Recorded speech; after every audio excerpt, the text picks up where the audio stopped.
Hello, this is a sound check. If you can hear and if it's all good, you can see, please send us a chat or an email and we'll be able to get going with the class.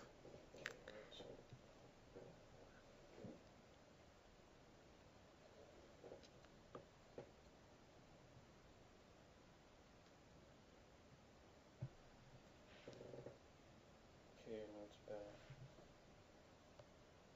We just have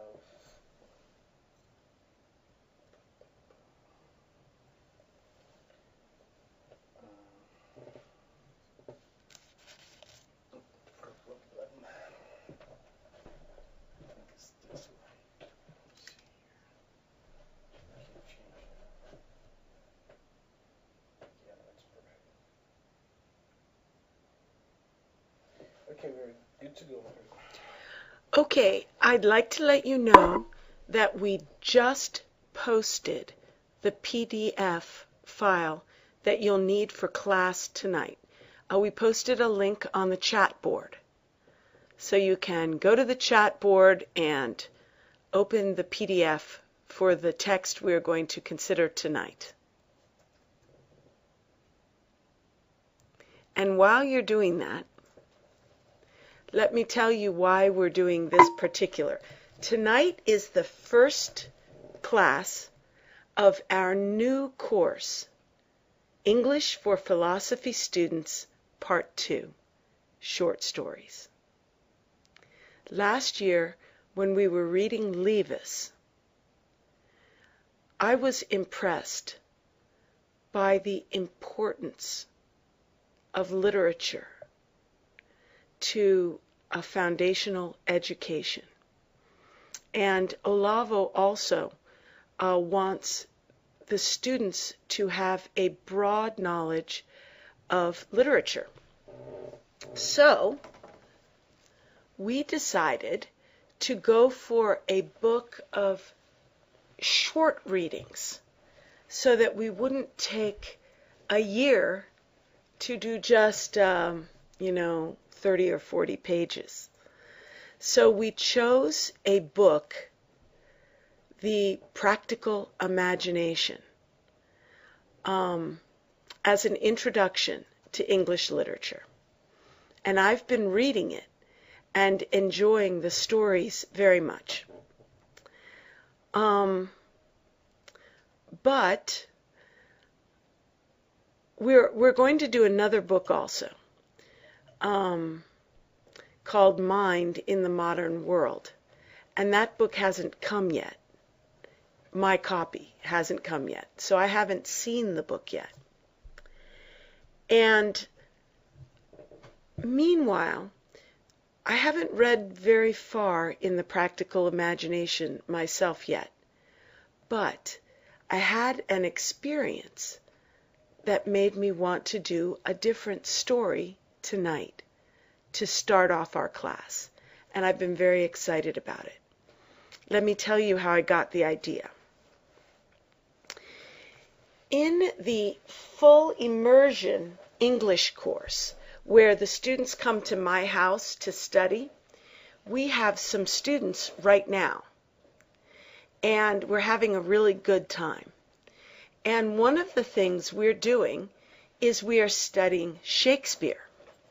We're studying Shakespeare because Alessandro, who runs the camera for this course, is going to be teaching a Shakespeare course for the Olavo de Carvalho Institute. And he wants to practice on us. So we've been studying Richard II.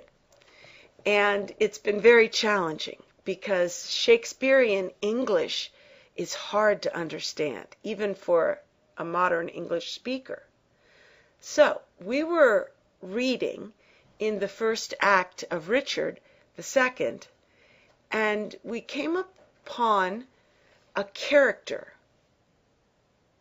who had the attitude that you cannot do violence to a king, because the king is the representative of God. and is the anointed servant of God. And this attitude is taken from the book of 1 Samuel in the Bible. This attitude comes from an attitude that was prevalent in the Bible. And there is a story in the Bible that illustrates this concept very poignantly. Poignant.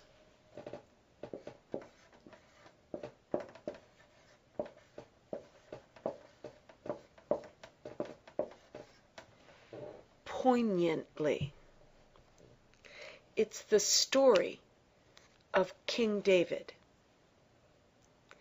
And there were 5 students in the Shakespeare class, and of the 5, I believe only 1 was familiar with this story in the Bible. And as a result, the students couldn't really understand the attitude of the character in the Shakespeare play, because they were not familiar with the story that it was based on. Now, this is a classic example of how a gap in one's education, foundational education, can make it very difficult to do upper level studies.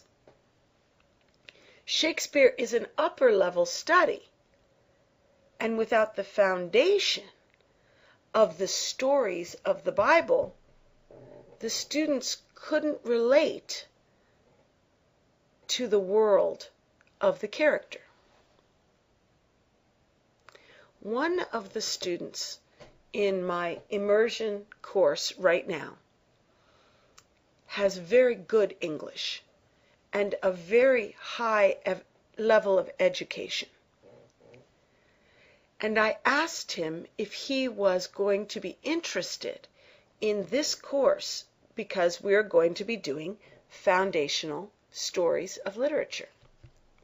And he said, yes, he was very interested because he believes that his educational foundation has holes in it.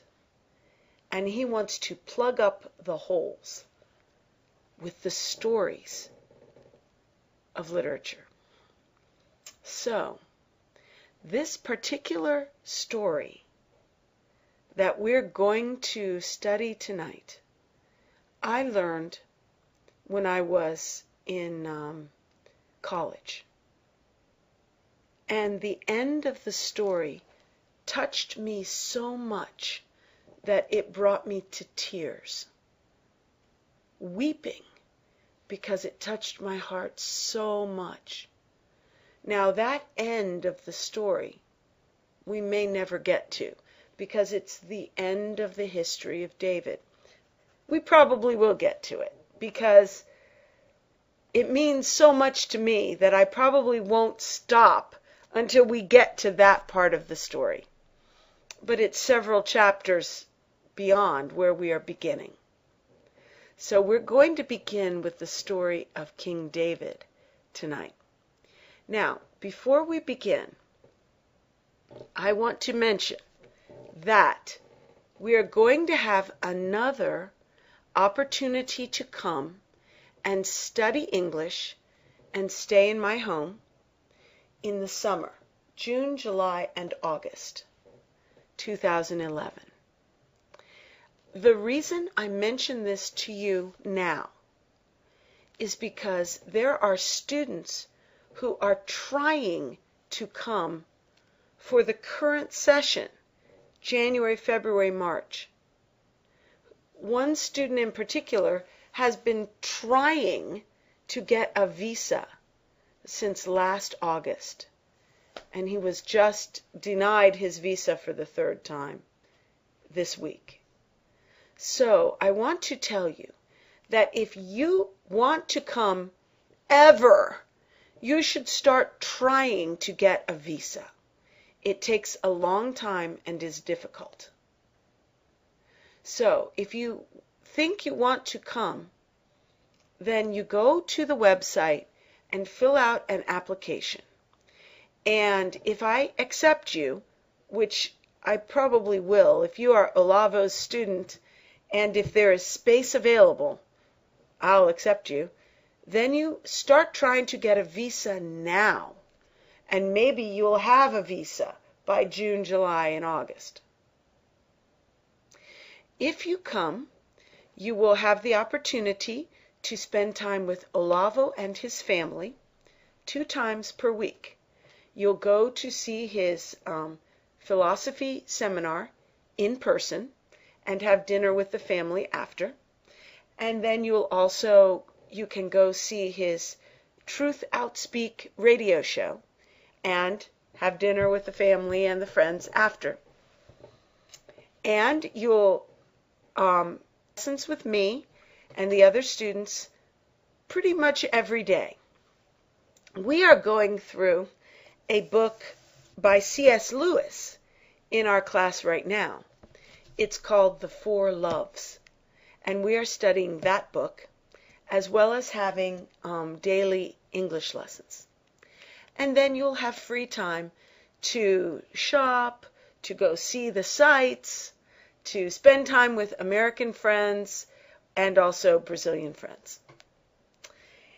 And you'll want to check the website. Soon we will have an advertisement up for the June, July, August session.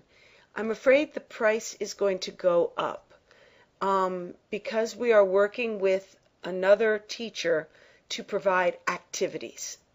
And so the price is going to go up somewhat, not a lot, but the reason is because of activities. So check the website. Soon we will have posted some kind of an advertisement, and you can look into that and tell your friends. So let's get into our text for today. Now, I want you to know that we are reading from a translation of the Bible that is called The Message. The Message. Let me write that down for you. This is a very modern translation. The Message.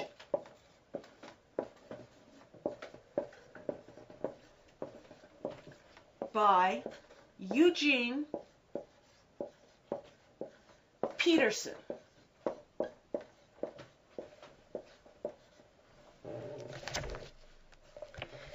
Now, the Message is not a translation per se.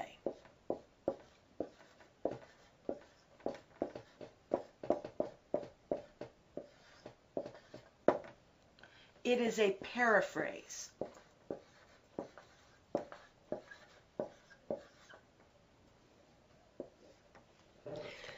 A translation is a document that is produced by taking the words of the original and directly turning them into the words of the new language. Now, it doesn't have to be word for word. It's really meaning by meaning, or phrase by phrase, or idea by idea. So a translation does not have to be word for word, but it has to be faithful, idea by idea by idea. Now, a paraphrase is much freer. It's much more free. It can add interpretation. You will notice in this version of the Bible, which you have an excerpt from, we do not have verses. 1 Samuel chapter 18, verse 1, verse 2, verse 3. The Message isn't organized that way. In the Message, Eugene Peterson has taken longer sections and turn them into a story format. So, a paraphrase is a very loose translation that contains some interpretation.